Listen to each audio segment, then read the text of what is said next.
അതെ, 30 വയസ്സ് കഴിഞ്ഞല്ലോ എന്ന് കരുതി ഞാൻ വെറുതെ ടോട്ടൽ കൊളസ്ട്രോൾ ഒന്ന് ചെക്ക് ചെയ്ത് നോക്കി. അപ്പോൾ 250 ഉണ്ട്. ഇനിയിപ്പോൾ ഞാൻ മരുന്ന് കഴിക്കേണ്ടി വരുമോ? അതൊരു നല്ല ചോദ്യമാണല്ലോ. ഏജ് 30 ആയുള്ളൂ. അത് മാത്രമല്ല, ചെക്ക് ചെയ്തത് ടോട്ടൽ കൊളസ്ട്രോളും. ഈ കൊളസ്ട്രോളിന് നമ്മൾ മരുന്ന് കഴിക്കാൻ വേണ്ടിയിട്ട് കുറച്ച് ഗൈഡ് ലൈൻസ് ഒക്കെ ഉണ്ട്. ആ ഗൈഡ് ലൈൻസ് പാലിച്ചു കഴിഞ്ഞാൽ ഇതിൻ്റെ ഉത്തരവ് നമുക്ക് കിട്ടും. ഓക്കെ.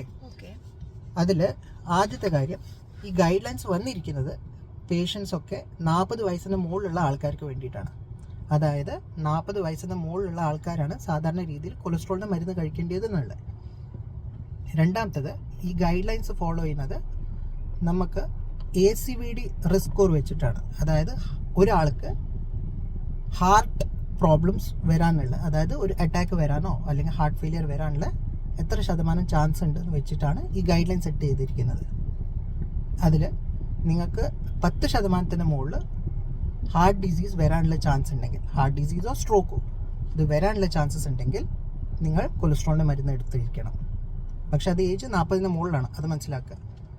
അതിൽ ക്രൈറ്റീരിയയിൽ 5-6 ഘടകങ്ങളുണ്ട്. ഒന്നാണെങ്കിൽ നിങ്ങളെ ഏജ്, രണ്ടാമത്തെ നിങ്ങളെ ബ്ലഡ് പ്രഷർ, മൂന്നാമത്തേത് ഷുഗറിന് മെഡിസിൻസ് എടുക്കുന്നുണ്ടോ എന്നുള്ളത്, സ്മോക്കിംഗ് ഹിസ്റ്ററി ഉണ്ടോ എന്നുള്ളത്, പിന്നെ ഉള്ളത് നിങ്ങളെ HDL കൊളസ്ട്രോൾ, അതായത് നല്ല കൊളസ്ട്രോളും പിന്നെ ടോട്ടൽ കൊളസ്ട്രോളും.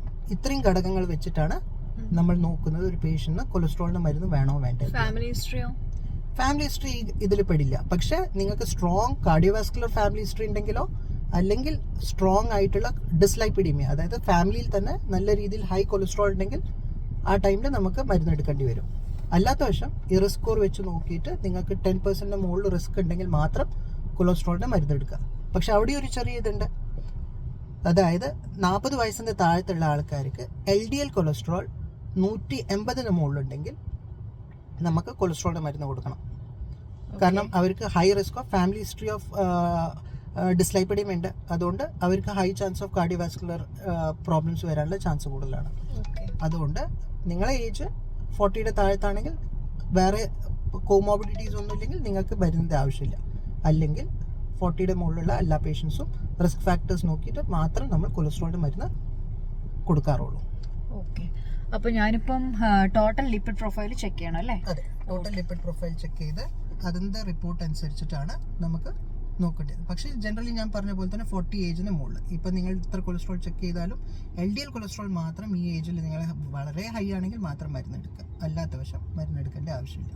ഓക്കെ. ഇപ്പൊ തൽക്കാലം ഞാൻ എക്സസൈസും ഡയറ്റ് കൺട്രോളും നോക്കിയാൽ മതി. എക്സാക്ട്ലി. Okay doctor.